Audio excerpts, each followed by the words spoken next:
भाजपा राजनीतिक व सामाजिक क्षेत्र में महिला शक्ति को आगे बढ़ाना चाहती है। झांसी ललितपुर सांसद अनुराग शर्मा ने सर्किट हाउस में प्रेस वार्ता के दौरान कहा, भारतीय जनता पार्टी वीरांगना रानी लक्ष्मीबाई को नमन करती है। भारत की महिलाओं और बेटियों को संसद और विधानसभाओं से समुचित प्रतिनिधित्व देने के लिए नारी शक्ति बंधन अधिनियम को संसद से पारित करवाने लोकतांत्रिक भारत के इतिहास में मील का पत्थर है। हमारा क्षेत्र पंचायत ब्लॉक का यह सदन देश के 140 करोड़ की जनसंख्या में 50% प्रतिनिधित्व करने वाली मातृशक्ति के लिए लोकसभा एवं प्रदेश विधानसभाओं में 1/3 सीटें आरक्षित करने का कानून लाया गया, जिसके साथ कई वर्षों से महिलाओं के अधिकारों को लेकर हो रहे संघर्ष को विराम मिला है।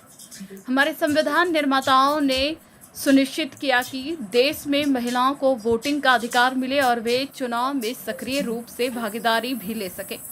परंतु जब भी उनके सशक्तिकरण की बात आती थी तो उनको नजरअंदाज कर दिया जाता था। 90 के दशक में स्थानीय निकायों में महिलाओं के आरक्षण हेतु व्यवस्था की गई थी, जिसके परिणाम स्वरूप आज लगभग 14 लाख महिलाएं, जो कि 46% संख्या होती है, वह ग्रामीण क्षेत्र के निकायों में प्रतिनिधित्व करती है। पिछले 9 वर्षों में इन 46% महिलाओं ने आगे बढ़ चढ़कर हिस्सा लेकर अपनी क्षमताओं से अच्छे कार्य किए हैं और उसी के साथ अन्य महिलाओं के लिए रास्ते खोल दिए। कई प्रदेशों में स्थानीय पंचायत में महिलाओं को 50% आरक्षण भी दिया गया था। संसद में महिला आरक्षण बिल पास होना भारतीय राजनीति में बड़े परिवर्तन का संकेत है। इसके लिए पूरा श्रेय प्रधानमंत्री नरेंद्र मोदी को ही जाता है। इस कानून से महिलाओं की राजनीतिक भागीदारी बढ़ेगी, इसके साथ ही सामाजिक क्षेत्र में व्यापक परिवर्तन होगा, देश की सांस्कृतिक पहचान समृद्ध होगी और लैंगिक असमानता खत्म होगी। महिला आरक्षण कानून के लागू होते ही महिला शक्ति को राजनीतिक सामाजिक क्षेत्र में आगे बढ़ाने के अत्यधिक अवसर प्राप्त होंगे। महिलाओं को 33% आरक्षण मोदी सरकार व प्रशंसनीय निर्णय है। महिला आरक्षण का बिल पास करवाना प्रधानमंत्री मोदी जी की एक दूरगामी सोच का परिचय है। इस अवसर पर सदर विधायक रवि शर्मा, महापौर बिहारी लाल आर्य, MLC रमा निरंजन, जिला पंचायत अध्यक्ष पवन गौतम, जिला अध्यक्ष हेमंत परिहार आदि मौजूद रहे।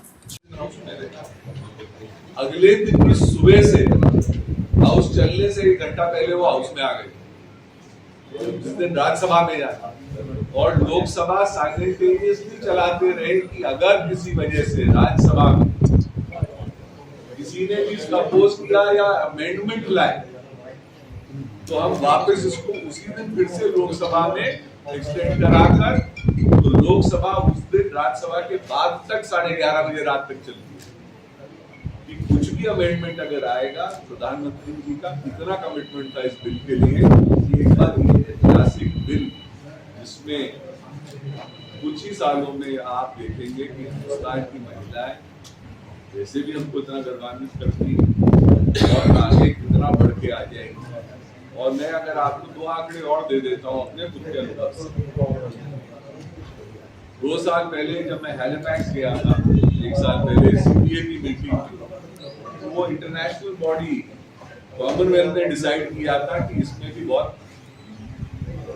पुरुष जो सुन के आए, पर सारे देशों से आग्रह किया गया कि आपके हर 3 डेलीगेट्स में एक डेलीगेट कोशिश करके महिला हो। इतने शक की बात है, 60 साल में हमारे वहां से कितनी कम महिला डेलीगेट जा पाती, इस बार हम पर्याप्त मात्रा पे। दूसरी चीज, वहां पे खुलेआम इस चीज का बहुत समर्थन हुआ जब हम लोगों ने उन लोगों को बताया विदेश में कि महिला आरक्षण बिल हिंदुस्तान ने 33% पारित किया। जितने बाहर के डेलीगेट, क्योंकि अफ्रीका जैसे देशों में भी 40 से 50% महिला विधायक या सांसद होते। ये खाली अपने ही इस तरफ था कि अपने वहां कुछ लोगों की मानसिकता ऐसी हो गई थी कि हम इस तरीके का बिल पास करते। तो आज देशों में भी इस बिल की, और इसमें खुद ही देख के आप तालियां इतनी मेजर हुई थी जब लोगों ने कहा कि साहब हिंदुस्तान में भी हमने 33% का बिल पास किया। उसको लेकर जो महिलाओं के लिए विशेष रूप आदरणीय प्रधानमंत्री ने कहा, ये आज ही कह रहा था कि भैया पहले बेटी होती थी, लोग कहते थे कि क्या करेंगे, कैसे खर्चा निकलेगा, इसकी पढ़ाई का क्या करेंगे, शादी कैसे होगी। आज जब बेटी होती है तो लोग उल्टा पूछ ले कि बेटी होती है अब डॉक्टर बनेगी कि इंजीनियर बनाना है, पीसीएस के एग्जाम्स में भेजी। इतना परिवर्तन इस देश में जो पिछले 8-9 साल में पहली बार उनको देखते मिला। महिलाओं के लिए विशेष रूप से आदरणीय कलेक्टर को देखिए, हमारे पास महिलाओं के लिए जो विशेष रूप से कार्य हुआ है और इन पार्टियों में जागरूकता क्यों आई और इस बार क्यों सपोर्ट किया, वो आप सब पूरी संज्ञान की। पिछले 2 चुनाव में जो महिलाओं की वजह से भाजपा को इतना वोट मिला, इतना परसेंटेज वोट मिला, तो इस बार वो डर के भी वहां पर जो पिछली बार हरकतें हुई थी, आप सभी को संज्ञान में होगा, नहीं था, सबने टीवी को समय देखा था, लोगों ने फाड़ के फेंक दिए, विधेयक उठा के फाड़ के फेंका गया था उसके तो महिलाओं के आरक्षण। आज वो पार्टियां भी खामोश, वो पार्टियां अंदर ही अंदर उन्हें अपोज कर रही, पर वो खामोश है इसको लेकर की।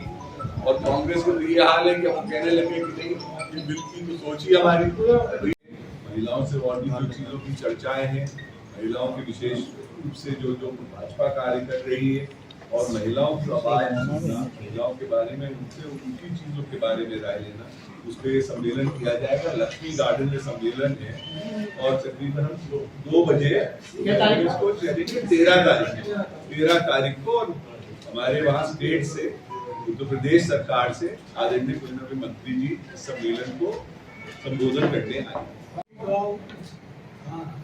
ढंग से अपने को काम करना है उसके अंदर, उसके दायरे के अंदर, बिना कानून को तोड़े हुए, तो ये बिल को डिलिमिटेशन वाले भेजना ही पड़ेगा। हमारे लोकप्रिय विधायक आदरणीय रवि शर्मा जी, हमारे एमएलसी साहिबा आदरणीय रमन निरंजन जी, महिला मोर्चा की अध्यक्ष आदरणीय सुमन सूरत जी और इस